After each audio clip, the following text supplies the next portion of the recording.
7월 29일 법률방송 로투데이 시작하겠습니다. 서울대 청소 노동자 사망 사건과 관련해 이르면 다음 주 학교 측을 상대로 한 집단 진정이 국가인권위원회에 접수될 예정입니다.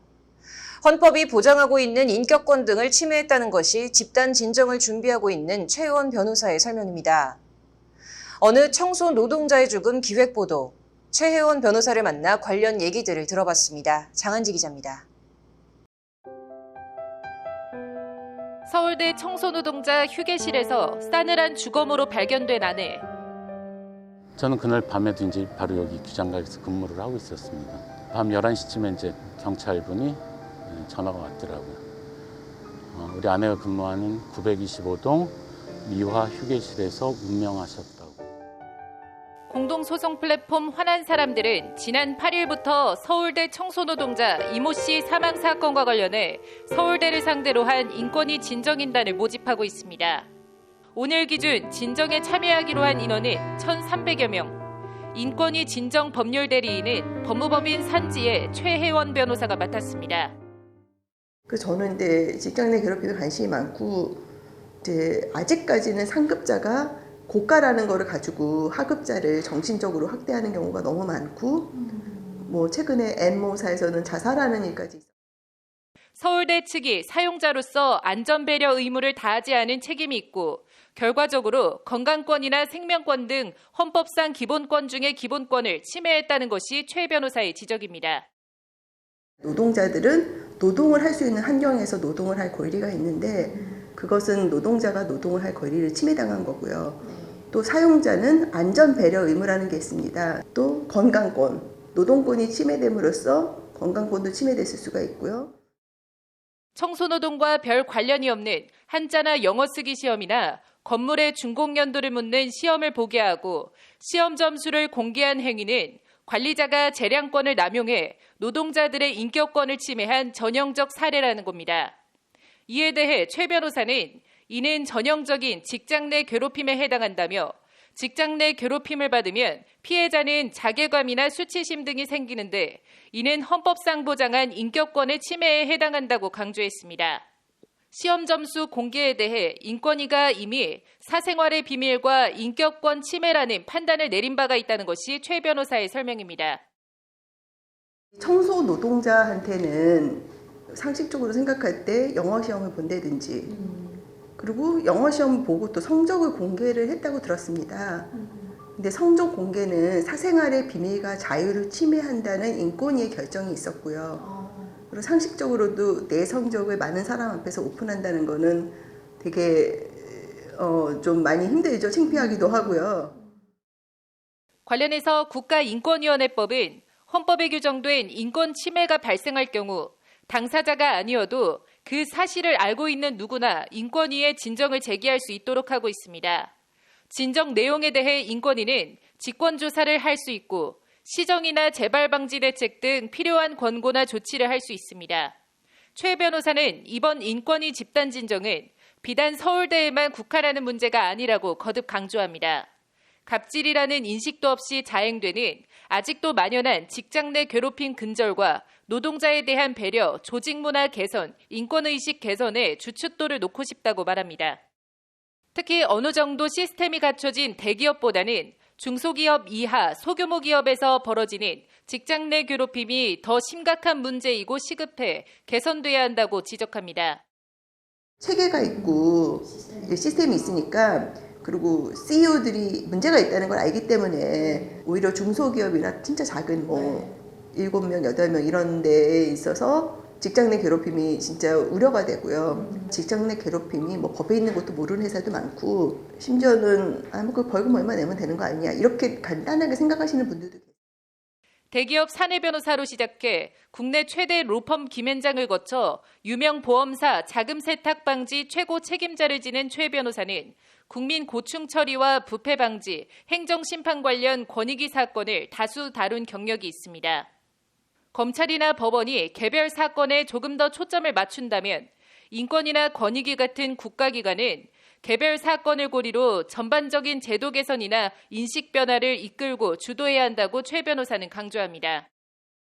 인권위원회나 권익위원회가 준사법기관이거든요. 그렇기 때문에 이 법원이나 검찰보다는 약간 그런 강제력에서 좀 떨어진다고 생각을 하시는데 사실 그 영향력은 법원, 경찰만큼 영향력이 세고요. 권익이나 인권위에서 이제 이런 국민을 위해서 좋은 결정을 내려주시면 제도 개선 효과가 있습니다. 서울대를 상대로 한 인권위 집단 진정은 공동소송 플랫폼 화난 사람들을 통해 동참할 수 있습니다. 법률방송 장하지입니다. 2008년 베이징 올림픽에서 은메달을 거머쥐었던 전직 국가대표 왕기춘 씨에게 징역 6년 실형이 확정됐습니다. 대법원 3부는 오늘 아동 청소년 성보호에 관한 법률 등을 위반한 혐의로 재판에 넘겨진 왕 씨에게 원심이 내린 징역 6년형을 확정했습니다. 왕 씨는 지난 2017년부터 2019년까지 체육관을 운영하며 16세와 17세 제자를 10차례 성폭행하고 간음하려 한 혐의로 재판에 넘겨졌습니다. 당시 왕 씨는 햄버거를 사주겠다, 집에 놀러와라는 등의 말로 피해자들을 자신의 집으로 유인해 범행을 저지른 것으로 드러났습니다. 재판 과정에서 왕 씨 측은 피해자와 합의하에 성관계를 했다며 연인 관계임을 지속적으로 주장했으나 1, 2심 재판부는 피고인의 주장을 믿기 어렵다며 받아들이지 않고 징역 6년을 선고하고 오늘 대법원 역시 원심 판결을 그대로 유지했습니다. 한때 유도 스타로 촉망받던 왕 씨는 이 사건으로 대한유도회에서 퇴출당했고 이번 대법원의 선고로 국민체육진흥공단 규정에 따라 메달 획득 연금 수령 자격을 잃게 됐습니다. 법률구조공단 사용설명서, 오늘은 상속 채무자들의 상속 포기 및 상속 한정 승인 얘기 해보도록 하겠습니다. 박아름 기자 스튜디오에 나와 있습니다. 박 기자, 먼저 지금 어떤 상황인지부터 살펴볼까요? 네, 지난 2019년 7월 한 가정의 가장이었던 이모 씨가 사망을 했는데 생전에 빚이 많았다고 합니다. 네. 이에 남편 이 씨의 사망 후 배우자 강모 씨는 3개월이 지나지 않아서 그 상속 포기 및 상속 한정 승인 신청서를 접수했는데요. 그런데 이후 이 씨에게 돈을 빌려줬던 채권자 박모 씨가 이 씨의 부인 강모 씨와 두 자녀들에게 아버지의 빚을 갚으라며 변제를 요구했습니다. 네. 이 채권자 박 씨는 부인 강 씨에겐 900여만 원을, 두 자녀에겐 각각 600여만 원을 갚으라는 내용의 상속채무금 소송을 제기했습니다. 네, 이 사망한 이 씨의 가족들이 상속 포기와 또 이 한정 승인을 했는데 이게 지금 뭐가 문제가 된 겁니까? 네, 통상적으로 사망한 사람, 즉 피상속인에게 남겨진 재산보다 채무가 많은 경우에 상속 포기 또는 한정 승인을 해야 피해를 입지 않습니다. 네. 상속해야 할 채무가 상속 재산보다 많아서 그 상속인이 빚을 떠안지 않으려면 상속 개시가 있음을 안 날로부터 3개월 이내에 상속 포기나 한정 승인을 하면 되는데요. 이에 이 씨의 가족들은 이 씨의 사망 후 3개월 내인 2019년 10월 상속 포기 및 상속 한정 승인 신청서를 접수했습니다. 그런데 이번 사건에서 문제는 박 씨가 제기한 소장이 2019년 11월 10일 강 씨에게 송달됐으나 대응하지 않았다는 점입니다. 이 씨의 가족들이 신청한 상속 포기 및 상속 한정 승인은 그 지난해 2월 확정됐지만 이보다 앞선 한 달 전인 지난해 1월 그 전액을 갚는 날까지 연 12%의 비율로 계산해 채권자 박 씨에게 돈을 갚으라는 법원의 판결이 있던 겁니다. 네. 그렇다면 지금 양측 서로 지금 어떤 주장을 했나요? 네, 김 씨 측은 일단 돈을 아예 못 갚는다 이렇게 나온 건 아닙니다. 두 자녀의 상속분에 대해선 재산과 채무를 모두 포기하는 그 상속 포기를 했지만 자신의 상속분에 대해선 한정 승인을 하겠다고 했습니다. 즉 고인이 남긴 재산의 범위 내에서 채무를 변제하겠다는 거였는데요. 하지만 박 씨 측은 부인 강 씨가 그 상속 재산을 은닉, 누락했다고 주장하고 있습니다. 구체적으로는 강 씨가 상속 재산 중 차량 매매대금을 매매대금 등 일부 재산을 고의로 은닉, 누락했고 이는 채무를 고의로 피하려는 행위이므로 상속 한정 승인 효력이 없고 법정 단순 승인으로 상속 채무 전부를 이행해야 한다는 게 그 박 씨 측 주장입니다. 네, 지금 이제 여기서 박 씨가 언급한 법정 단순 승인, 이게 뭡니까? 네, 박 씨가 주장한 법정 단순 승인은 민법 제1026조에 규정되어 있습니다. 해당 조항 제3호는 상속인이 한정 승인 또는 포기를 한 후에 상속 재산을 은닉하거나 부정 소비하거나 고의로 재산 목록에 기입하지 아니한 때에 상속인이 제한 없이 피상속인의 권리 의무를 승계한다고 규정하고 있습니다. 여기서 고의로 재산 목록에 기입하지 아니한 때와 관련해 대법원은 상속인이 한정 승인을 함에 있어 상속재산을 은닉해 그 상속재산 채권자를 사유할 의사로서 상속재산을 재산 목록에 기입하지 않는 것을 의미한다고 대법원은 판단했습니다. 아울러 상속인에게 상속재산을 고의로 은닉하거나 누락했다는 것의 입증 책임은 이를 주장하는 측, 즉 박 씨에게 있습니다. 네. 그렇다면 법원은 어떻게 판단했나요? 결론부터 말씀드리면 강 씨와 두 자녀의 손을 들어줬습니다. 네. 부인 강 씨가 한정 승인 신고를 하면서 재산 목록의 일부 재산을 누락한 사실은 인정되나 피고가 제출한 증거만으론 원고에게 상속재산을 은닉해 피고를 사유할 의사로서 누락재산을 재산 목록에 기입하지 않았다고 단정하기에 부족하다는 게 법원의 판단입니다. 이에 법원은 강 씨와 두 자녀에 대한 그 강제집행 청구를 전부 불허하는 한편 한정 승인한 강 씨에 대한 강제집행은 상속받은 재산 범위 내에서만 하라고 판결했습니다. 네. 지금 이번 사건처럼 이 상속 포기 또 한정 승인을 한 경우에도 상속 채권자들이 소송을 해오는 경우가 좀 종종 있다고 하는데요. 애초 이제 관련 속장을 받은 즉시 좀 발빠른 대처를 하는 게 제일 안전해 보이네요. 오늘 잘 들었습니다.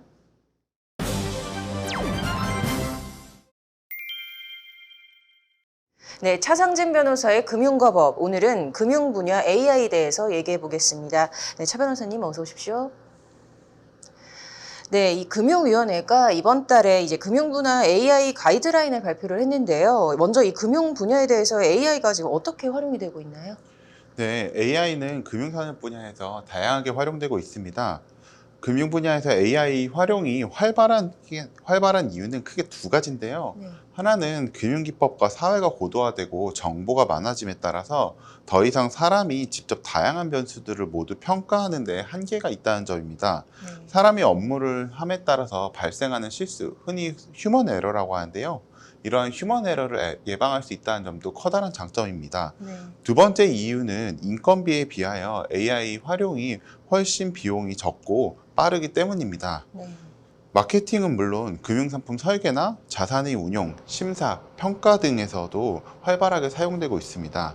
금융 분야 AI 사용 예로는 이미 많은 분들이 아마 로보어드바이저라는 단어를 들어보셨을 것입니다. 로보어드바이저는 자산의 운용 및 리밸런싱 등을 머신러닝 기능이 있는 AI를 통해서 수행하는 것을 말합니다. 네. 그 외에도 여신기관에서 신용평가 시에 또 사용을 하고요. 그리고 보험 가입 등에서도 이미 활발하게 사용이 되고 있습니다. 네. 이게 다만 좀 이 AI를 활용하다 보면 개인 신용 정보의 뭐 오남용이라던가 뭐 안전성 그리고 위험 관리 등에 대해서 좀 우려하는 분들도 좀 있을 것 같아요. 이번 금융 분야 AI 가이드라인도 역시 좀 이와 관련된 것일까요? 네, 그렇습니다. 아무래도 AI는 스스로 학습하는 딥러닝 방식을 이용하기 때문에 말씀하신 부분들에 대해서 우려가 있는 것도 사실입니다. 특히나 개인 신용 정보의 오남용 문제라든지 이런 문제가 발생하면 어디서 문제가 발생하였는지 알기 어렵다는 단점이 있습니다. 네. AI가 스스로 학습을 하기 때문에 어디서 어떠한 학습을 통하여 잘못된 학습을 하고 잘못된 판단을 내렸는지 그리고 그 책임이 누구 때문인지 다소 불분명할 수 있기 때문이죠. 이번 가이드라인은 이러한 점을 예방하기 위해서 AI를 금융거래 및 대고객 서비스에 적용한 전 금융업권에 적용하도록 하는 한편 비금융업이더라도 AI 활용 결과가 금융거래에 중대한 영향을 좀 미친다면 적용이 될 수 있습니다. 네. 가이드라인이라는 성격상 일부 좀 추상적일 수는 있으나 이번 금융 분야 AI 가이드라인으로 인하여 금융 분야의 AI 사용이 보다 가속화될 것으로 보입니다.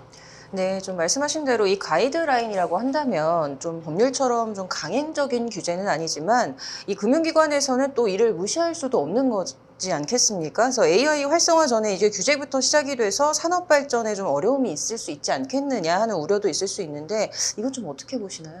네, 말씀하신 것처럼 그러한 우려도 타당하다고 볼 수 있습니다. 그러나 또 규제는 양면적인 성격이 있는데요. 네. 근데 가이드라인 형태로 이렇게 배포가 되게 되면 그 네. 가이드라인이 범위 내에서는 비교적 자유롭게 이제 업무를 할 수 있기 때문에 네. 보다 긍정적인 효과가 크다고 볼 수 있습니다. 특히나 먼저 가이드라인 형태로 일정의 규율을 내놓았다는 점이 참 적절하다고 볼 수 있는데요. 네. 가이드라인은 이제 금융기관이 어떤 행동을 해야 되는지에 대해서 지침을 주는 한편 또 다른 한편으로는 금융기관이 업무를 잘 하려고 했으나 발생한 실수에 대해서는 이제 가이드라인 위반이라는 이유만으로는 어떠한 불이익이 없기 때문에 이제 좀 자유롭고 적극적으로 업무를 할 수 있게 되고요. 그리고 만약에 금융기관이 이제 중대한 위법을 어떻게 했다라고 한다면 어차피 법률에 따라서 그에 따른 조치를 받게 될 것이기 때문에 잘 하려고 했다가 발생한 위반에 대해서는 감독기관과 협의해서 좀 시정을 해나갈 수 있는 기회가 주어지는 한편 또 중대한 위반인 경우에는 또 적절한 조치가 내려질 수 있어서 장단점이 지금 시기에서는 적절한 균형이라고 볼 수 있습니다. 따라서 이제 금융 분야 AI 가이드라인을 통해서 AI 활용이 좀 가속화될 것으로 보입니다. 이후에 금융위원회는 금융업권 및 기능이나 서비스별 특성을 고려해서 가이드라인을 구체화한 세부 실무 지침을 또 마련한다고 합니다.